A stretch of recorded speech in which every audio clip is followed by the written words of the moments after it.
Forget gurus. Forget anyone claiming to be an online business expert without going through the challenges of entrepreneurship themselves. The Real Money, Real Business podcast is here to prove the best insights in online business comes from your fellow online business builders. We dig into stories of entrepreneurs selling their business on the Empire Flippers marketplace so that you can learn how they made their business profitable, how they overcame obstacles, and what lessons they learned in their online journey. If you want to take your business and your knowledge to the next level, you've come to the right podcast. Let's get started. Hey everyone, welcome to the Real Money, Real Business podcast. I'm Michelle, and today we have Christy on the show, who has just listed her business on the Empire Flippers marketplace. Hey Christy, welcome to the show. How are you today? I'm great. Thanks, Michelle. I'm really glad to be here. Well, I really want to thank you for making the time to come on today. I know that you have a lot going on, having just listed your business, and I'm looking forward to learning more about your business. But before we dive in, let's go over a brief summary of it. So it's a display advertising, sponsored content, and Amazon Associates business in the food and beverages niche, created in October of 2008. The average revenue for the business is $15,190 per month, and it makes an average of $15,011 per month in net profit. Included in this sale is a domain with all site content and files, social media accounts for Facebook, Instagram, Twitter, and Pinterest, a trademark, and an email list with 7,700 subscribers. For everyone listening, you can visit empireflippers.com/marketplace and search for listing 61833 to learn more about this business. Or you can unlock this listing to start your due diligence if you're interested in purchasing this asset. So Christy, now let's turn it over to you. What can you tell us about your background in starting and running online businesses? When I started this business, it was late 2008, and I really started it just as a hobby. I was a stay-at-home mom with two young kids, ages 2 and 4 years old, and we had just moved to a new city in a new state, and it was the middle of winter. So it was fair to say that I really didn't have much going on outside of our household. So I decided that I would start a food blog. And I had always sort of dabbled in it a little bit, just being interested in the internet and how it works, but it was much different back then. But the site took off really quickly. So once that happened, that's when I started treating it like a business and learning everything that I could about actually running it. So that's really cool. So this is your first business that you've started online? No. Well, it was my first business. I have created 2 others. One I created, I think it was 2015 maybe. And then I ended up selling that. It was a very small site. It wasn't monetized, but it was more just a way for me to kind of learn a little bit more about designing a website. And it was something a little bit different from the one that I'm selling now. But yeah, in general, this is definitely the only website that I've really grown to a point where it's this successful.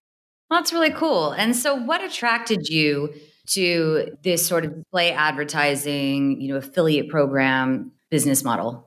Well, again, when I started it, I really didn't know anything. And so once the site began to have enough traffic that I felt that I could monetize it, I started with several different ad companies over the years. And I finally ended up with Mediavine that has been just an incredible, incredible ad partner. So that's really how I came to land with them and stick with them, just because they offer so much more than just great RPMs. There's just so much support, etc. And then as far as the Amazon affiliate portion, that is something that I still would not say that I'm very well versed in. It makes not a whole lot of money on the affiliate side, which is something that I think a new buyer could really do something a lot with. So I would say that for me, I sort of just kind of landed here because those are the more typical ways to make money. And once the website started taking off and I really started focusing on SEO, that passive income was just too good to pass up. So that's sort of why I've focused more on the display advertising side of it. Yeah, that definitely makes sense. So right now you're really only with Amazon Associates for affiliate links. Do you think that there's room for a buyer to also expand to maybe other networks? Oh, absolutely. If I hadn't been selling the website, I definitely would be working on that and learning more about being a successful affiliate website and creating content around that. The only thing that I've really done is when it has made sense, I have linked to Amazon within an article, but I haven't created any type of affiliate content itself. And because the site has such a high domain ranking, I think that that is something that someone that had even a little bit more knowledge about it than I do could really make it take off. Well, Christy, I wanted to ask because you started this site in 2008. So you have to be quite attached to it. I am. And so why have you decided to sell the business now? Well, first of all, yes, because I've had it for so long, I am very attached to it. But that also means that I am really ready for something new. I am starting another site that is in the same niche, but it's very, very different from this site. And it's so different that it wouldn't compete at all. So I'm just ready for a new topic, something a little more focused. And also, I have parents who are older and need me to be living closer to them. So it's a really good opportunity for me to sell the website, be able to buy a home close to them and care for them, all while sort of starting something new for myself. That's really understandable. And so if you're looking back on all of the years that you've had this site, what would you say was your biggest win since starting this business? Is there something, you mentioned that you're starting another site in the same niche. So is there something that you learned with this site that you would apply to future businesses? Oh, definitely. When I started this website, I didn't know anything about SEO, about site structure, internal linking, all of that. So, starting a new website from scratch and being able to decide exactly how to structure it from the start will be a huge help, because I had to go back years later and sort of redo a lot of things that I didn't know I should have been doing in the beginning. And that took up a lot of my time, like 2016 and 17. I spent a lot of time doing that. So I'll definitely be carrying a lot of that knowledge with me. Yeah, I can imagine that must have been a massive task. It was. It was not fun, but it was necessary, and it helped the business grow and just have a much better overall site structure and health score. So it's much, much better now. And it just made it so much easier also just when I was planning content and deciding what to link to, et cetera. So it did make the process a lot easier once I got through that sort of difficult task. So on the flip side of having a major win, what would you say was your biggest setback or challenge? So in 2017, I was approached by a publisher to write a cookbook. And that one cookbook turned into 5 cookbooks, and I wrote them in the span of 3 years. And for anyone who has never written a cookbook before, I can assure you that it is a very long, grueling process and very, very time consuming. So it was really challenging to juggle basically what was more than a full-time job with maintaining the website. And so just finding the time, even though the website itself doesn't take much time up at all, but not having any time to dedicate it was really challenging. And so that's why I felt really fortunate. Once the last cookbook was published, I vowed never to do another one, even though it was a great experience, but I am very done with that. And that's why you'll see how then suddenly, once I was able to really get back to just the website and the traffic just skyrocketed again, even though I still didn't have a whole lot of time to dedicate to it, just being able to publish new content and update some older things that I hadn't been able to get to just made the traffic take off again. I'm glad that you brought up your traffic, because I was going to ask, where does a majority of your traffic currently come from? Most of the traffic comes from Google SEO, and I worked very, very hard on learning SEO. And again, going back into making the site structure better and the internal linking, et cetera, and then just writing SEO optimized content that I knew that I could rank for. And you asked about wins. before. And I would say that another one of the wins with this website has been now I can look at a keyword and do a little research on it, and I can pretty much gauge right away whether or not it'll bring in a fair amount of traffic. That's an excellent position to be in. It is. It's a really excellent position to be in because, there were quite a few years there that I was really shooting from the hip, and I knew just enough about SEO to be writing the content, but I really didn't have a good grasp of how to decide what direction to go.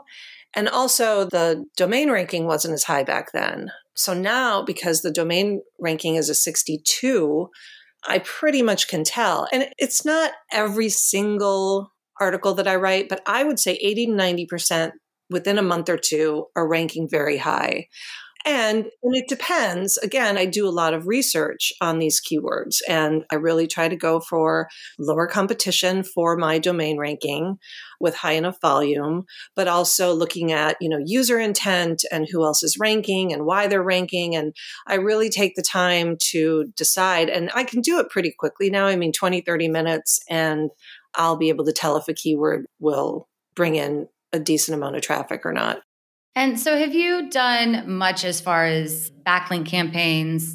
So I've been really fortunate because I have never had to do that ever. Because the site started in 2008, I naturally have just gained very high quality backlinks over the years. The one thing that I have done is occasionally I have used Haro, Help a Reporter Out. And I've used it a couple of times for maybe a few months each time. And I've gotten some high quality backlinks from that. But I have so many already from really good websites that it just didn't seem like it was worth the time for me anymore when I could be spending that time just writing more content and getting more traffic.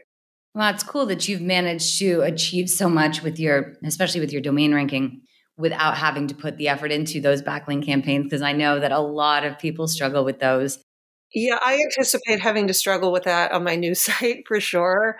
I think for me, it's just been a process of, it's been 13 years since I launched the website. And, the competition back when I launched it just wasn't really there. And also, I think once you sort of get on a large website's radar, and they know that you're okay with them using one of your photos, as long as they don't post the recipe in full and will give a link back, they kind of come back again and again because they don't have to re-ask, like, can I use your photo if I give you a do follow link or any link? And so I think that's really part of it. And I got on a lot of PR lists really early on, just by virtue of not having a lot of competition, but having a pretty decent website. So I definitely lucked out. Yeah, that's an interesting strategy. So have you done anything else in terms of marketing? No, I really haven't. Social media, of course. And, sometimes I'll do sponsored content for a brand that maybe would have been just a little less than what I would ask to be paid, but they agreed to sort of promote the content more than they normally would.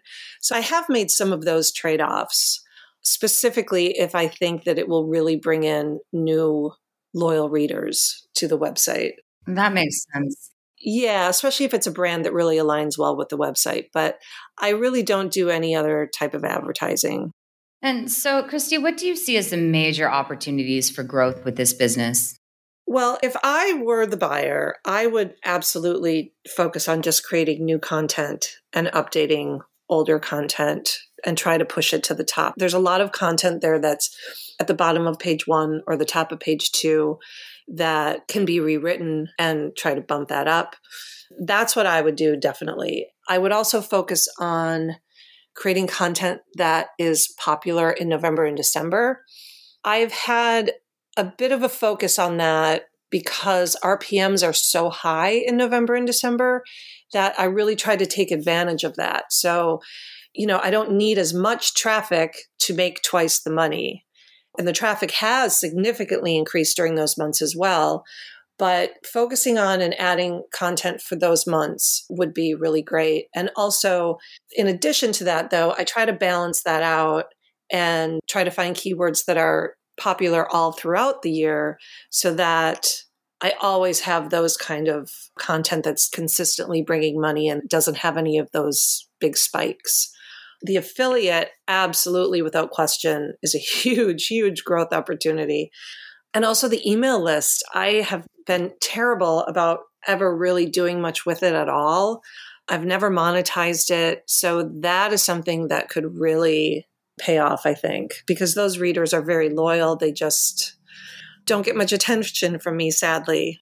Well, I wondered if we could turn our focus for a second to your content creation process, because I know that that's something that a lot of sellers are really interested in. So what can you tell us about how you're currently creating content?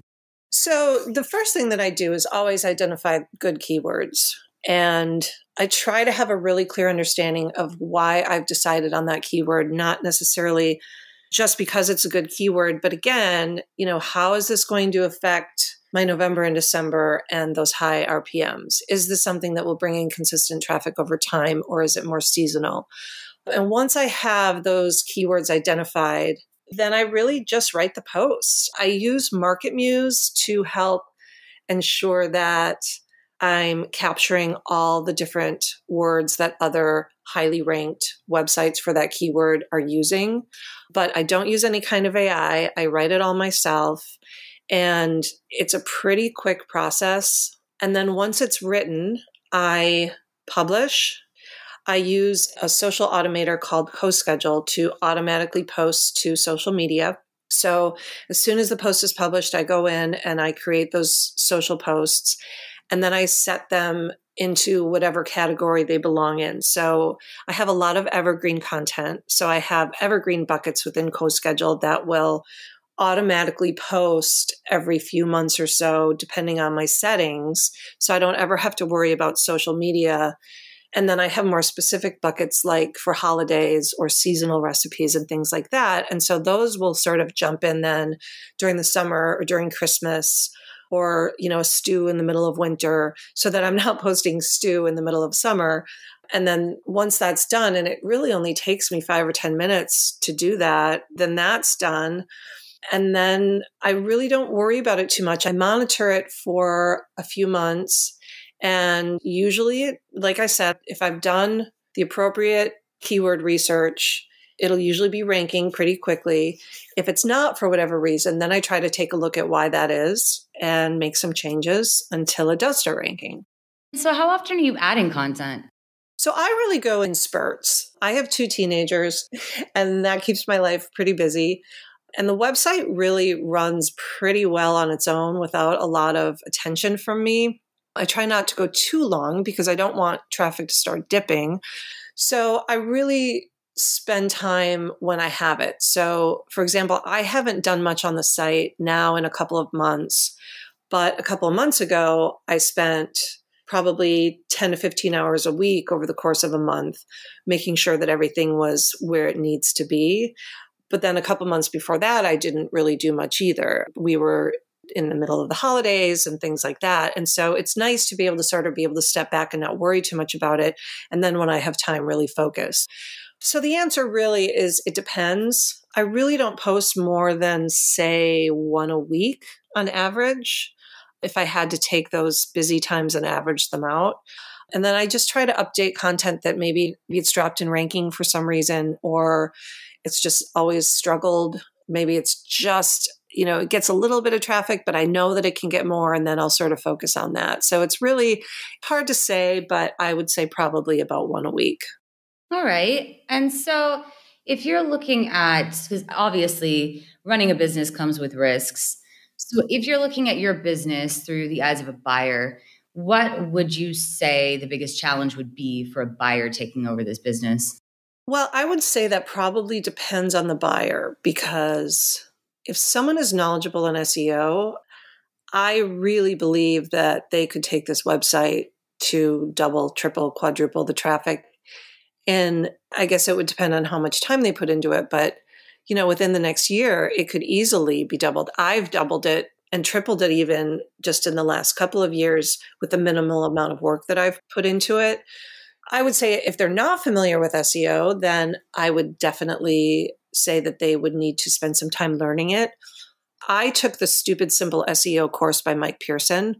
I don't know him personally, but man, I got to give him a plug because I learned so much from him and it's such a great course.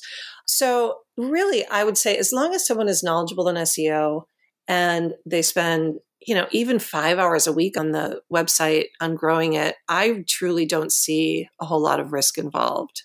Well, I'm really glad that you gave that shout out. I think that's going to be valuable for people because people are always, when they listen to these podcasts, a lot of the time they wonder, well, who did they learn from? Or, what were they listening to? Yeah. And I will say I had a couple of SEO audits done over the years. And here I will not names, but I wasn't very happy with those audits. They didn't really do much for me. And then there is another class that I took that was also very good, but the stupid simple SEO, honestly, for me, wow, it made all the difference in the world. It really did. He does such a great job with just teaching people. And what I love about it is it's for people just starting a website and also for people like me who had SEO knowledge and had been running a website for several years, but I still learned so much from it. So yes, definitely worth the time. Thanks for that recommendation. Mm-hmm. So I know earlier, we've talked a little bit about the site that you are developing right now and that it's in the same niche, but not the same site. So just to get some clarification, would you commit to a non-compete for a new owner? So I absolutely will commit to a non-compete. As we talked about, it is in the food and recipe niche, but I don't want to disclose exactly what the topic is since this is a public recording. However, I do feel very confident that once it's explained to the buyer that they wouldn't have any issue with it at all. It's very different. There are no recipes similar to it on the website now. It's very specific and I just don't see that being a problem. So yes, I would absolutely sign a non-compete. And how much support are you offering buyers? So I've been told that the minimum is usually about 30 days and a couple of Skype calls, which I have no issue doing whatsoever. I really do want to see this website grow and into just, 10 times what it is now. So I can honestly say that if a couple years go by and the buyer has some random question that they didn't think of or that just popped up, or maybe they want me to reach out to an old connection I had or whatever it is, that I would absolutely always be open to helping out within reason, of course. Right. I will have my own business to run, but certainly, absolutely. I grew up in the Midwest. We help our neighbors. So that's kind of the attitude that I would take with this. Well, it's a generous offer. And Christy, are you open to negotiating something like an earnout or another type of deal structure? So I am open to it. Obviously, I think anyone in my situation would prefer a full cash out buy. So the reasons that I gave that I'm selling is, to buy my house, to live near my parents, etc. While I would prefer to have at least the majority of cash up front, I'm certainly open to talking about it and seeing if something couldn't be worked out. Excellent. And that is understandable. I'm sure buyers would understand that as well. So as we're wrapping up, if you're putting yourself in the shoes of a buyer, why do you think this is a business worth buying?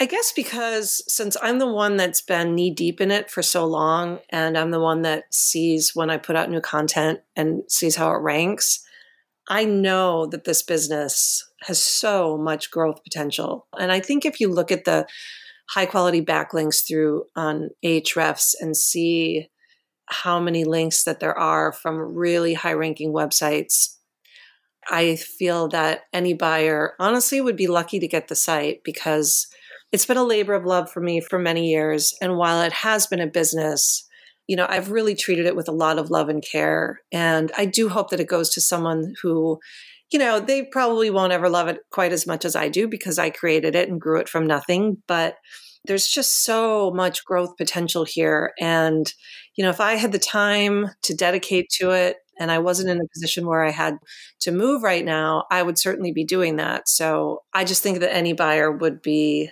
pretty pleased to see the growth after not even a very long time from owning the site. Well, I think that is an excellent note to leave off on. And Christy, I really want to thank you for coming on and giving us a little more insight into both yourself and your business. It's really been a pleasure for me. And I appreciate you taking the time out of your day to be here. Absolutely. Thank you so much for taking the time to have me. All right, everyone. Thanks for listening. To learn more and see if this listing has already been sold, head over to empireflippers.com/marketplace and search for listing 61833. If you're watching this on YouTube, click the link in the description to go straight to the listing. Once you've unlocked this listing, you'll be given everything you need to know about this business. So until next time, enjoy your digital journey.